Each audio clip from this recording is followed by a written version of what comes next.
ಏನ್ ಬ್ರೋ ಡ್ಯೂಟಿಗೆ ಹೋಗಿಲ್ಲ, ಫುಲ್ ಗಾಡಿ ಓಡಿಸ್ತಾ ಇದ್ಯಾ? ಡ್ಯೂಟಿಗಳೇ ಕಮ್ಮಿ ಆಗ್ಬಿಟ್ಟಿದೆ. ಹೌದು ಬಿಡು. ಬರ್ತಡೇ ಹುಡುಗರ್ನ ಹಾಕೊಂಡು ಎಲ್ಲಾದ್ರೂ ಹೊರಗಡೆ ಹೋಗಿ ಫುಲ್ ಪಾರ್ಟಿ ಮಾಡ್ತಾ ಇರ್ತೀಯ ಅನ್ಕೊಂಡ್ರೆ ನೀನ್ ನೋಡ್ರೆ ಸತ್ಯನ ಬಂದಂಗ್ ಬರ್ತಾ ಇದೆಯಲ್ಲ. ಅಯ್ಯೋ, ಬರ್ತಡೇನಾ? ಯಾಕೋ ಏನಾಯ್ತು?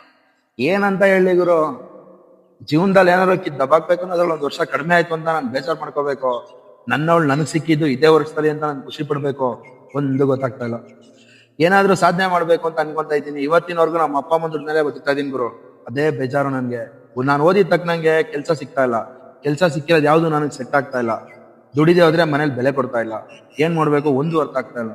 ಅಯ್ಯೋ, ಈ ಓದಿದ ತಕ್ಕನಾಗೆ ಕೆಲಸ ಮಾಡ್ಬೇಕಂದಿದ್ರೆ ಗಂಡ್ಮಕ್ಳು ಜೀವನ ಮಾಡೋದೇ ಕಷ್ಟ ಆಗ್ತಾ ಇರೋದು. ಇವಾಗ ನಾನ್ ನೋಡು, ಓದಿರೋ ತಕ್ಕನ ಕೆಲಸ ಇದೆಯಾ, ಆಟ ಓಡಿಸ್ಕೊಂಡು ಇದೀನಿ.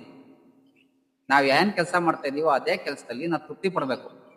ಕೆಲ್ಸನೇ ಬೇಕು, ಈ ಕೆಲ್ಸನೇ ಬೇಕು ಅಂತ ಕುತ್ಕೊಂಡ್ರೆ ಜೀವನ ಸಾಗ್ಸೋದ್ ಬಹಳ ಕಷ್ಟ ಇದೆ. ಇನ್ನೊಂದು ವಿಷಯ ಹೇಳ್ತೀನಿ ಕೇಳಿ ನಿನ್ಗೆ. ಪ್ರತಿಯೊಬ್ರು ಗಂಡ್ಮಕ್ಳಿಗೂ ದುಡಿಮೆಯೇ ಯಶಸ್ಸಿನ ಮೂಲ.